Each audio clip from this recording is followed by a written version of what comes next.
see your mother. You were only given one. Go see your mother. And you know that you will never have another. Go see your mother. Go see your mom. Welcome to Jewish Boy Calls His Mother. I am your host, Sadia, and this is my mother, Ima. Hey, Ima. Hello. Good luck, everybody. Good luck, good luck.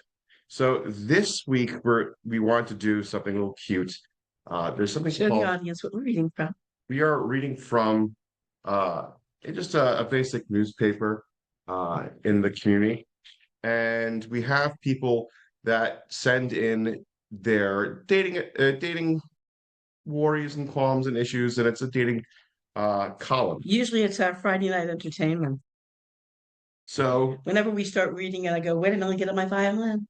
we'll read it, and then we'll use it as a catalyst to start our day. All right, Ema.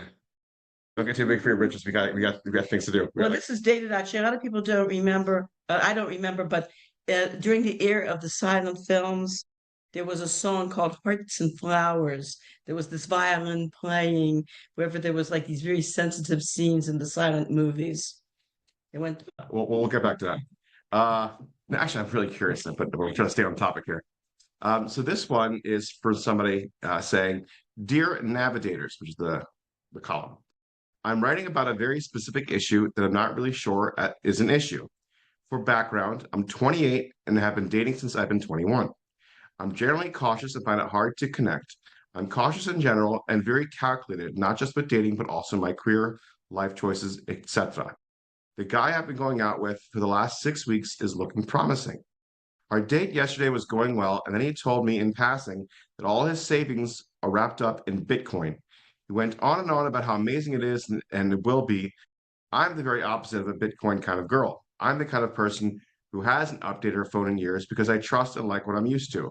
Bitcoin to me seems too new age and unpredictable, possibly irresponsible. While I don't want to act rashly, I also don't want to stay with someone who is not responsible. Any help would be appreciated. So I would say she has a point because Bitcoin does have a lot of value, but to put all your savings in it seems irresponsible.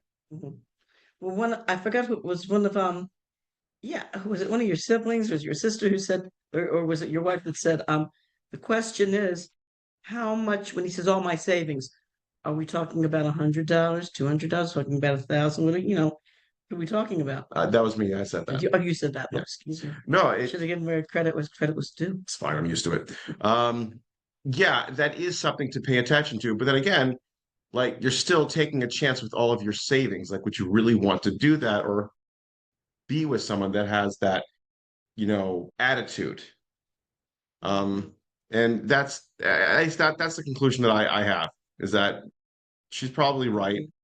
But, I guess when people start dating and the older they get, the more desperate they are, or the more scared they are of dying alone.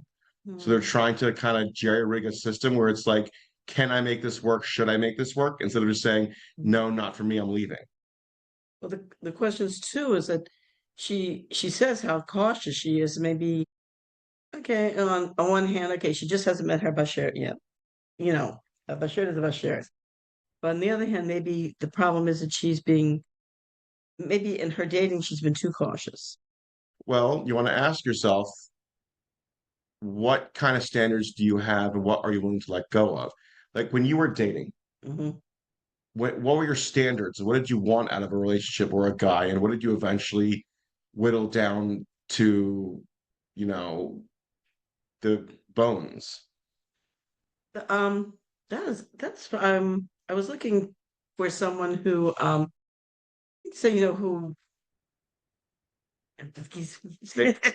Stay in camera, stay in focus. But yes, continue. I was looking for somebody who, did have, let's say, financial stability, someone who wasn't flaky, that really didn't know what he wanted to do. I was also looking for, I guess, it's like putting on a glove. You just, you can have a whole list of what you're looking for in a person. And you can meet that person that fulfills that entire list, but there's something like this is just not a fit. You know what I mean? You don't feel comfortable with this. There's something that is not, there's no chemistry, as I said, between me and this person, or this person in the old, the old terms, is not my type. And that's the thing with shidduchim is that when you meet, the one, you just feel like, hey, you feel very comfortable with this individual. You feel almost like your father, when we were engaged, we were at a friend's house and we were, for like a social evening. I think we were playing chess or something. And your father said to me, he says, he says, I feel like we've been married for 20 years already. We just clicked. We just felt like comfortable with each other. We felt like we were a couple. And I think it goes above reasoning. I agree with that because there were moments when I would be dating or in my early 20s and a couple of people, a couple of girls, like, we technically fit. We technically could have made it work, but I got this like pain in my chest, like, oh, this is a bad decision. I should not be doing this. I should get out of this. And I ended it, a couple of them. And, you know, looking back, I made the right decision. And I think even though you have this grocery list of things you want out of somebody and, wanting someone who's not flaky, someone who's stable, end of the day, it really is like, well, how comfortable are you with this person? And I think it's funny you mentioned flaky and stable. It was just like, well, in general, I think Tati was someone who was very stable. Yes. He wasn't a flake. He knew what he wanted. He got what he wanted. He did what had to get done. You, That's what even when he was unemployed, I was not worried because I could see he was really making a he would do whatever it took to bring money into the house. yeah, he'll do it. I think what women want, Of course, within legal means. all legal, all legitimate. It's fine. I think, and correct me if I'm wrong, but I think what women want is a place where they can, someone who they could depend on, so they can make a house and make a home, and Mhm. know that it's going to be a comforting environment that they can feel safe in. Yeah, I've heard a lot of men say that about women in general. Women are looking for keepers. They're looking for someone, even in the age of women's liberation, where we have full labor rights and are free to find whatever careers we want and bring home whatever money we want. At this point, still, women underneath it all subconsciously realize that when it comes to home and eventually most of us do opt to have children, that they are going to be in, that they do need someone who is going to basically support them. Because, especially when you're in your childbearing years and you're raising your kids, yeah, you do have daycare centers, that you can throw your kids into for 24/7, whatever. But even with that, um, with children, a woman is still limited, no matter how accomplished she is, in how much money she can bring in because the kids, let's face it, the kids have to be taken care of. They can't take care of themselves. And so, you know, you can only work so many hours. I think that's where, again, I have to just maybe put an asterisk here of like, this is just, we're just having a conversation, so everyone calm down. Um, but A woman's place is in the house. but no, it's Go to the kitchen, woman, go if, your place. if we're talking about what a woman wants out of a relationship, you know, what they would want is a place to make sure they have options.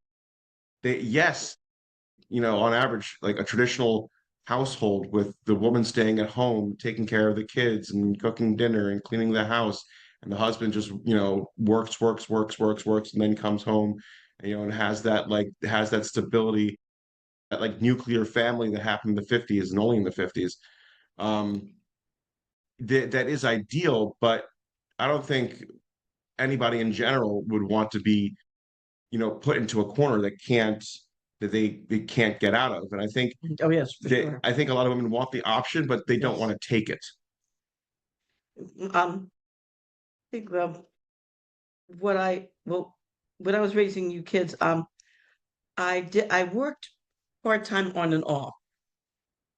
And it worked out pretty well, as long as your older sisters, before they started preschool. And then when they actually started school, they were coming home and I was leaving because I was teaching Hebrew school in the afternoon. And so, of course, they were coming home and I was going out. It was not often, it was 2 afternoons a week and Sunday. And it worked for a while because I had some very good babysitters.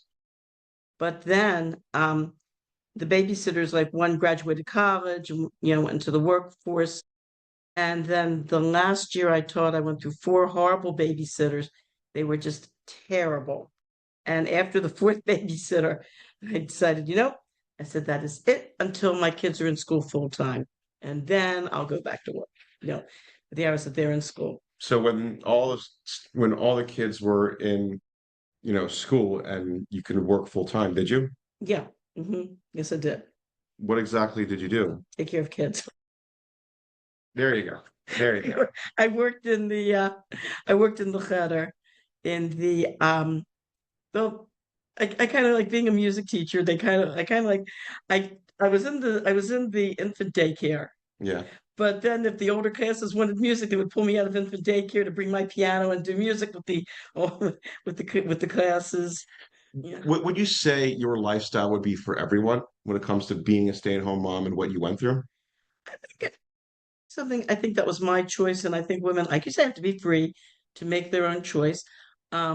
One woman said to me, "How can you stay home with your kids?" She says, "It drives me crazy." She said that as far as she's concerned, once her kids are 2 months old, that's it, off to the daycare center.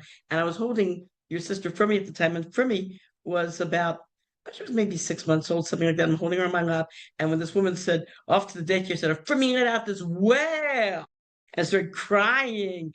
And I said to her, "It's okay, no daycare center. It's okay, no daycare center." I made up a song about it. Oh yeah? Well, where'd I go? They say put you in daycare. I say I'll never do that. For staying home and loving you. This is where it's at. This is where it's at. They say put you in daycare. I say I'll never do that. For staying home and playing with you. This is where it's at. This is where it's at. I think I remember there was that little ditty. But I have met women who find staying home with the kids stifling, and please, that if this is how you feel, you have that freedom of choice, and I think it's wonderful that we live in a day and age where a woman does have that freedom of choice. As a matter of fact, I remember growing up. Well, I remember reading Betty Friedan's book, The Feminine Mystique, and I remember as I'm reading it, seeing a lot of things that I felt that she was right about, not everything, but a lot of things in the book about the classic, what they called the mad housewife. And as a matter of fact, there was a book and a movie when I was in high school called Diary of a Mad Housewife, about a woman who was a stay-at-home housewife. And the sad thing, instead of her family appreciating her and her husband appreciating her, all she ever got was criticisms and put downs. I think that concept, I think that was a very real concept at the time, that people did not appreciate women who chose to be, stay-at-home housewives at the time. And I think there were women during, prior to like the 70s, when it became more acceptable for women to go out into the workforce, that were frustrated housewives, that they felt trapped. I think also, and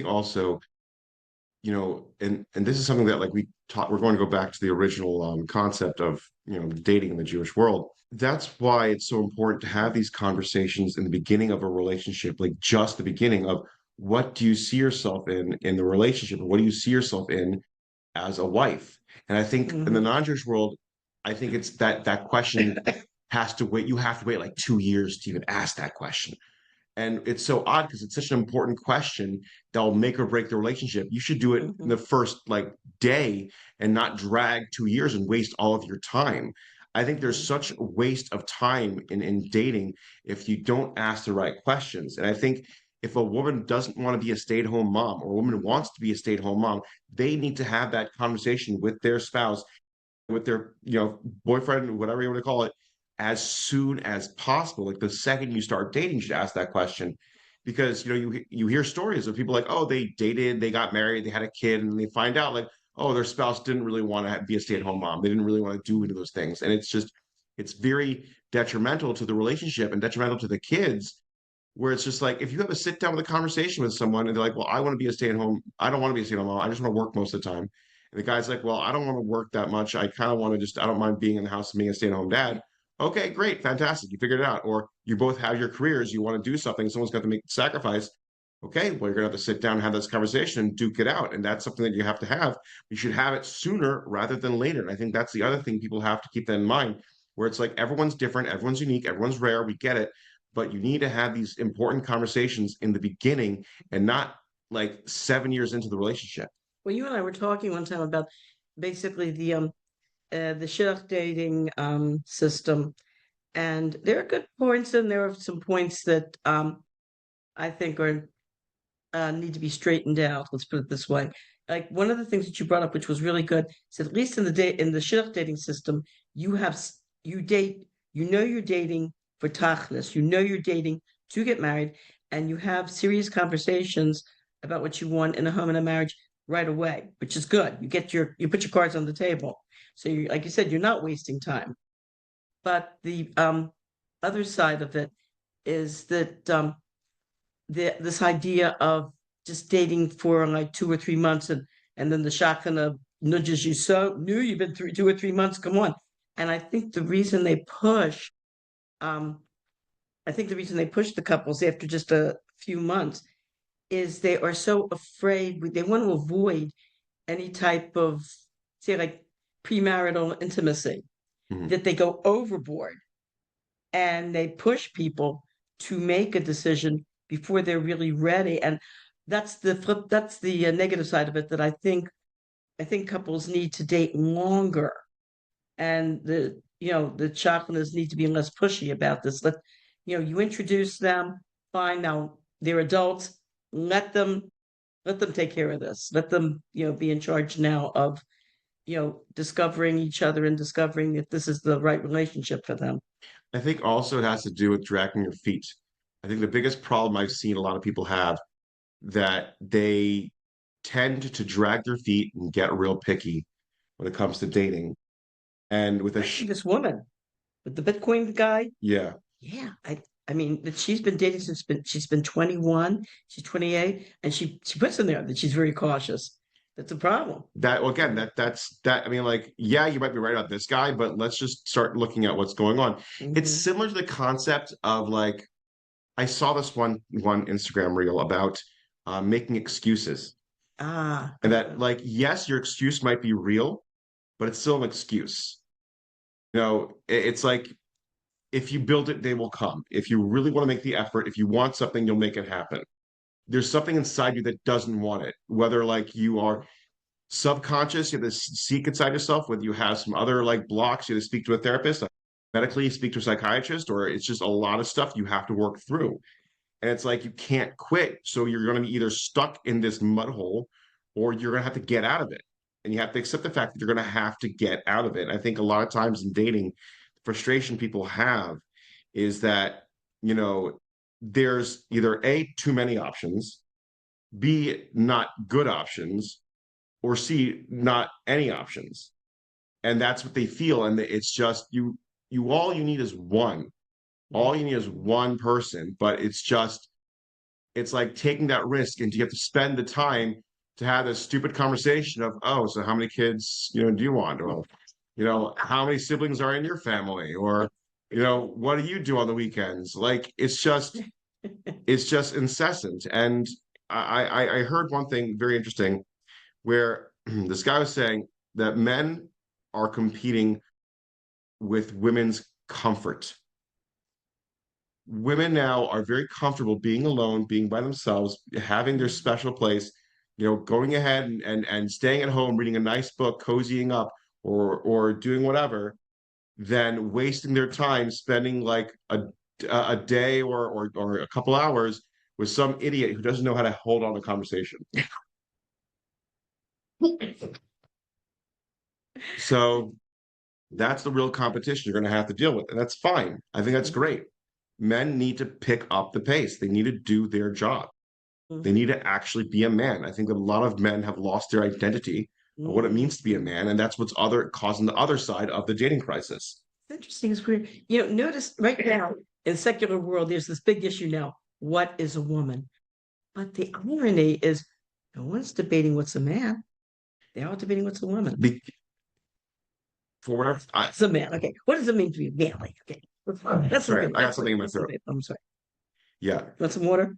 No, I don't get when people say that. It makes zero sense to me. If something's in my throat, I don't need more liquid going down my throat.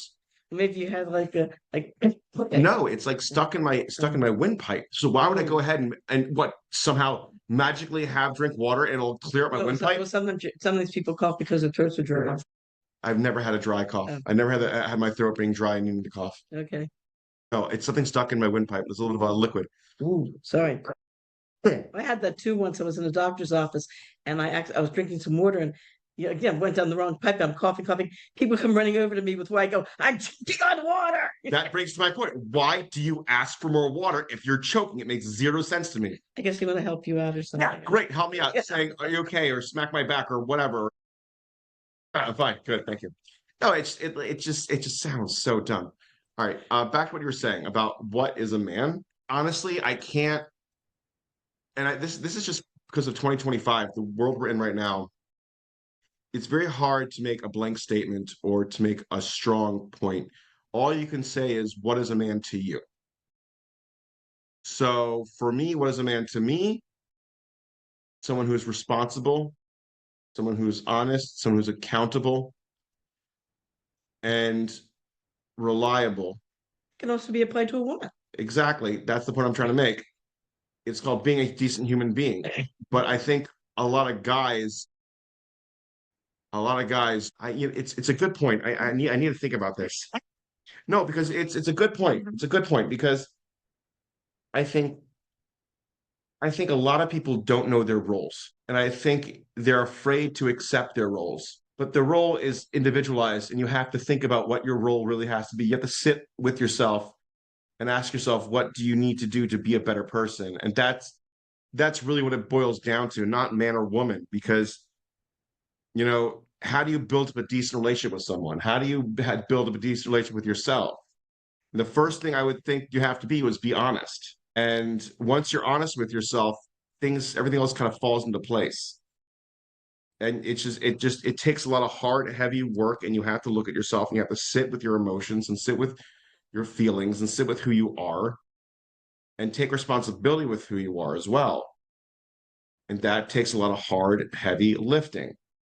And that goes with anyone, man or woman, when it comes to what you want in a relationship. And I think if you have two honest people that have worked on themselves and they're comfortable with each other and they're comfortable with themselves, I think that is a relationship for success. I think everything else will fall into place. If you have someone who's not comfortable with themselves and not comfortable with their spouse and is dishonest with themselves and other people, you're not going to have anything. So it's just like, and the other part is just a luck. You got to be lucky. It's sad. It's frustrating because people are trying. I'm not saying they're not. I'm not saying they're being lazy and pick yourselves up by your bootstraps. No, it's just that it takes a lot of luck. Pray for luck. But once you have it, you got to be comfortable with yourself and comfortable with the person you're with and be honest. I don't know. That's all I can say for now. One of the problems that I have, and I've noticed that many people in my generation have when we were being raised, our parents being the tough, World War II generation, we went over this before, how our parents there, when they were being raised, it was a matter of survival in many instances. And so they didn't have time to be sensitive to even think about that. In fact, in many situations, they had to deny their feelings. Like, this hurts too bad. I have to push ahead anyway. I have to ignore it, And so when we would express our feelings about certain things we felt to our parents, we'd say, I feel this way. They would go, no, you don't. And so you grew up thinking, well, maybe I shouldn't be feeling that way. Or you start to doubt your feelings, you start to doubt some, your ideas about like your gut reactions to things. And that's one of the problems. And then when it comes to, to real serious dating, because when I grew up in secular world, it was really, you usually had your first date when you were like 13 or 14. And they thought it was healthy. It was a good way for boys and girls to learn how to relate to each other, this right type dating. But you think about it, like, what's a 13, 14-year-old kid doing going out on a date? That's, the purpose of dating is to size somebody up for marriage. You're gonna get married at 13. What are you doing? And so eventually it becomes a very frivolous social thing, just having someone to go out together and have fun and go to the movies, go bowling and just have a good time. And so as you get older, as you get more into the marriageable, your marriageable age, say your early 20s, late teens, early 20s, you don't really know how to do like a serious um relationship evaluation because you've been conditioned that dating is just going out and having a good time type thing. You can't get over like, you're still in that party mode where you can't break into that was a problem with many people in my background, that were, had a more, were more secular, had a more secular background. Um, and when it came to like you say, knowing who you are, being comfortable who you are, there was another problem again because you couldn't you like one of my problems was people would say to me, when you go out, you've got to learn to be yours. I was always very nervous and trying to put on this persona and trying to be someone I wasn't. And people would say, you got to stop this and just learn to be comfortable, to relax and be yourself. And I go, I don't know myself. Who is me? Yeah, yeah, I really, and that's why a lot of people in my generation, when we hit our 20s and 30s, by that time, going for therapy became acceptable. Before like the 1970s, if you were to go to a therapist, it was considered a sign of weakness. Maybe something was wrong with you. And if other people found out you were going for any type of like psychiatric or psychological help, it was like, whoa, something's wrong with this person, keep away from them.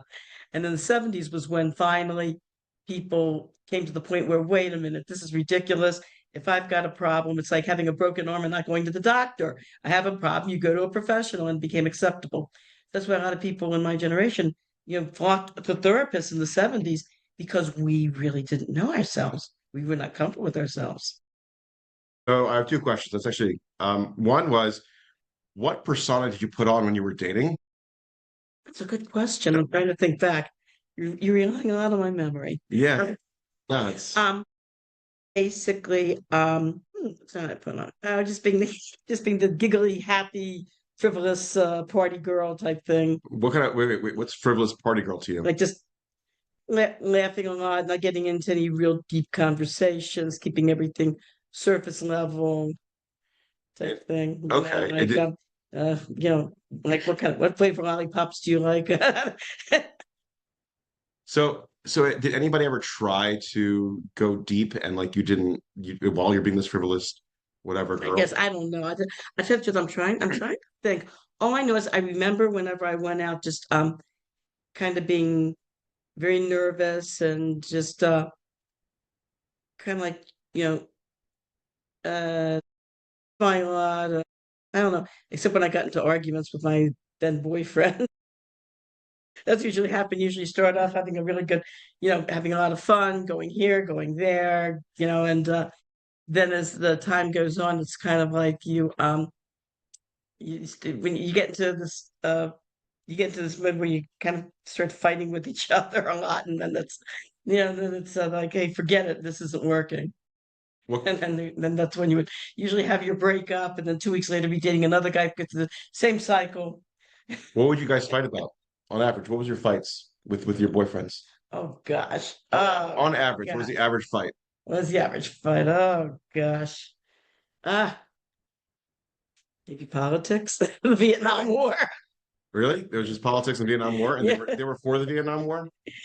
They either didn't care or they thought I was too much of a political activist, Oh, I okay. think. And that was the main majority fights in high school that you would have. Well, one thing was when I got my 11th grade report card. My boyfriend wanted to see my report card. He picked it up, he goes, he threw it down and said, "I'm sick." It was straight A's. That's awesome.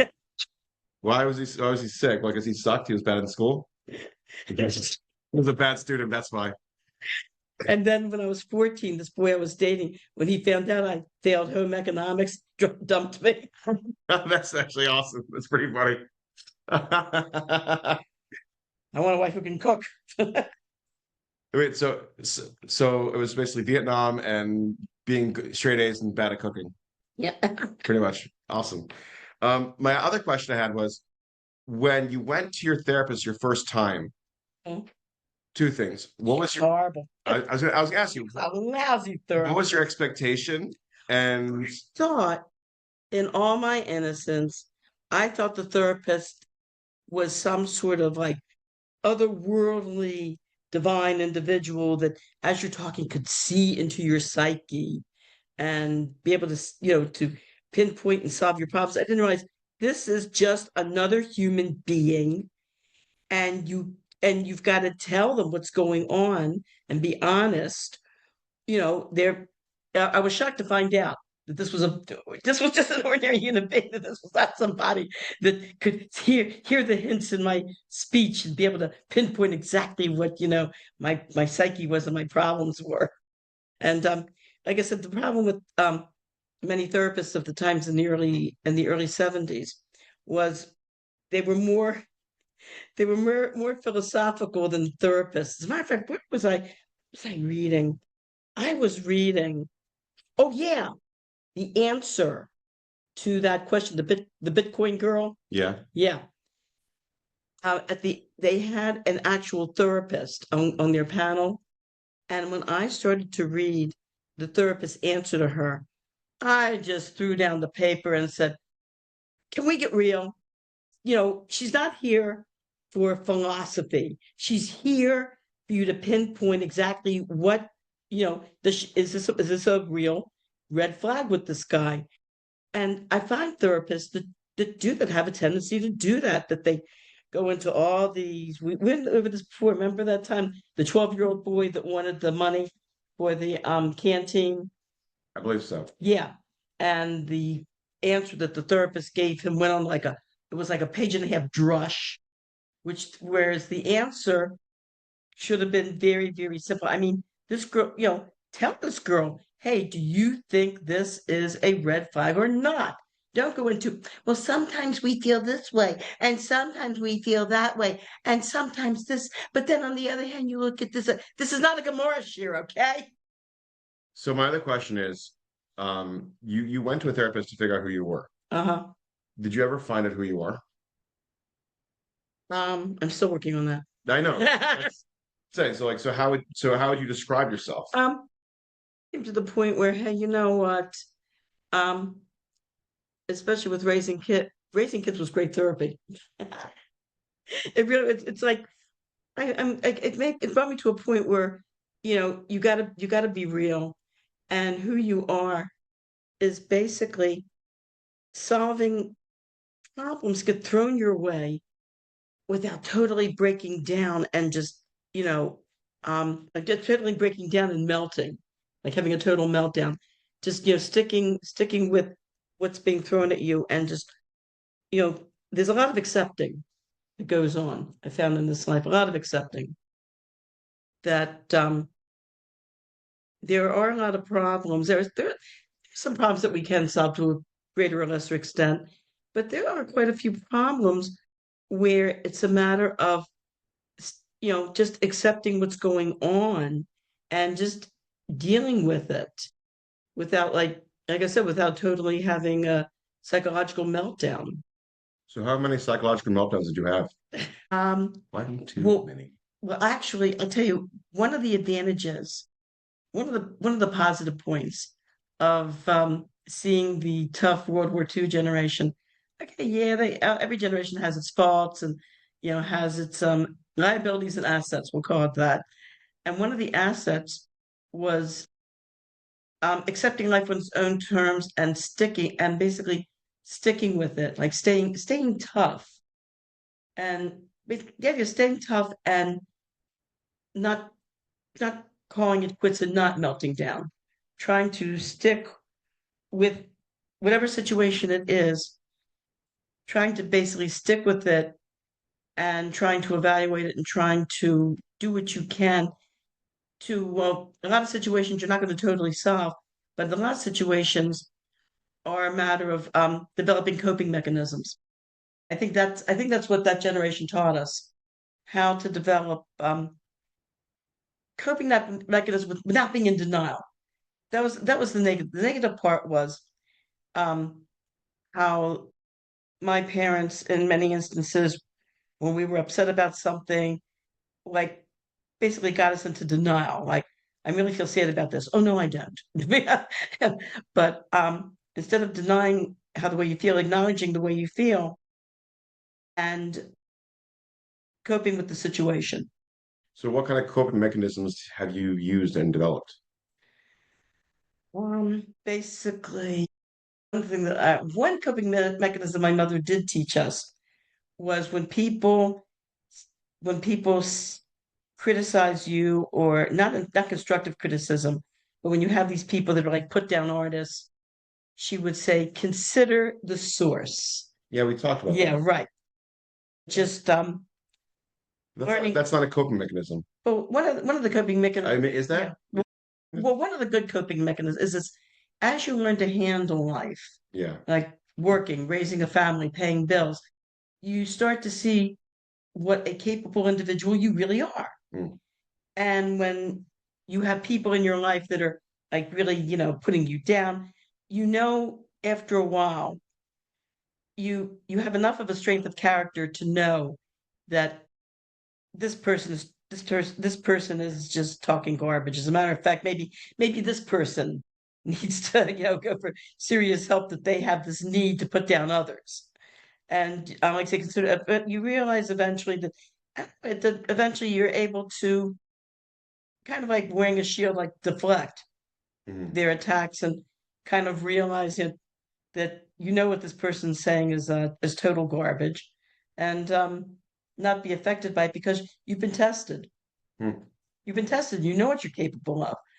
Where it has an effect is when you're younger and you haven't been tested yet, and you doubt yourself. That's when you really feel these attacks on your character. I definitely agree with that because I definitely agree being in the work environment when I was younger, definitely feeling it more personally when I would have people tell me like how I work or what I do. And over the years, just building up that confidence with experience of like, oh no, I know what I'm talking about. I know what I'm doing. No, I don't care what you say. You mean nothing to me. And I think that just comes with time. Because I remember as a kid, I would always come to you as a kid and complain about, people teasing me. The advice you gave me back then, and I didn't realize how much I took it. You said ignore them, just ignore them. Don't pay them no mind. To a point that now I kind of just like I have this tendency a lot of times where people say things, whatever, and I just ignore it. Like Mhm. I don't care. I'm just gonna move on with my life. Remember one time your father was complaining to me about something that he didn't like that I did or whatever. I said, you know what? I said, submit to me in writing in triplicate. I'll look at it in my free time. Or I'll put it, or another phrase, you know what? I'll put it on my list of things to do teshuva before Rosh Hashanah. Yeah, it's. I think that's also the coping mechanisms you develop when you're a child versus when you're an adult, and Mm. how much of it was good and how much of it was unnecessary or not needed. Can you tell me anything about that for you? I was thinking of um, one of the things that one of the yeshiva shtick that Yeah. unfortunately we pick up is, especially we read like in a lot of the the serious Jewish writings like the Gemara, whatever, or Tanya, and various Jewish philosophy books about criticism. Hmm. And it said how if you see someone doing something wrong, you criticize them, yada yada. And so the problem is when we're younger, a lot of us, like I made that mistake too, especially when I was in high school. I used to criticize people a lot, and it really put them off. And I thought I was doing the right thing by criticizing them. And you come to a point in your life as you get older and a little wise, you go, you know what? They're not, first of all, they don't want to hear it. Secondly, you're not doing anything constructive. You're just alienating people. But a lot of young impressionable people, when they read these ideas about criticizing your fellow, don't realize that first of all, criticism is like medicine, and you can overdose. And they're talking about. I was reading this treatise about criticism that this rabbi read. I forgot who it was, and he said, "Look, he says, don't become an overcritical individual. Same thing. People don't want to hear it, and eventually, people are just going to block you out and not going to listen to you." He says they're talking about someone on your level that you're close to, that you see, you see them doing something that you know is going to be damaging to themselves and to their relationships, and you see it very clearly. And if you want to bring it up to them, he says it's like he compared it to a doctor administering a needle. They clean off the surface. They're very careful. They try to go in gently. He says you have to sit them down, and you have to like say some introductory things to make them open to what you're It's about. called shit sandwich. Something good, something bad, something good together, and you give it to them. That's what you're talking about. But Yeah, he said, but do you only do it in situation like someone on your level who you're close to, and that's pretty much nobody. like, well, No, suppose you might have who's on your level? you criticize you. No, I'm not. I'm your son. I'm not. I'm beneath you. You're my mother. Like, who is on your level? Someone that you know. Is there someone that you know personally is on your level? A friend, but something Then again, a friend of yours. So are they really just like you? Really? Okay. Can you really relate to every single thing they've ever done? Of course not, though. They have a very different background. That's the point. You cannot. I know what you're talking about. I know what you're quoting. What it is this. Back in the day, when they were criticizing people, it was musser, and it had to be a real fire and brimstone, because back in the day, people could handle it. It was their culture. It was in the nature of understanding of what it meant to do real musser. And every generation gets weaker and weaker and weaker, to the point where basically, I've heard this drasha multiple times from multiple people from multiple different sources. You have all the Torah mitzvos for you to understand to yourself. Anybody else, the only thing you give them is v'ahavta l'orecha kamocha. Love your fellow Jew as yourself. That's the only thing you're giving to someone. You do not give them anything else but that. You cannot criticize them. You cannot put them down. You cannot do any of that. It sounds like it doesn't help. It's not productive. We're not at that level anymore to do that. I think you've got a very good point there. That's what's up. This criticism wouldn't be put down. It would be a very close friend of yours. Let's suppose you've got a very close friend. Yeah. Who, how can I say it? They have like a problem of one sort or another. Yes, it's called AA meetings, or you try to have an intervention. But these interventions are real, like, you have a problem, we're here to help you. That's not criticism. It's a whole different story. But I just I think we're a lot over time. But is there any last words? Any last phrases? Love your fellow as you love yourself. It's just like love.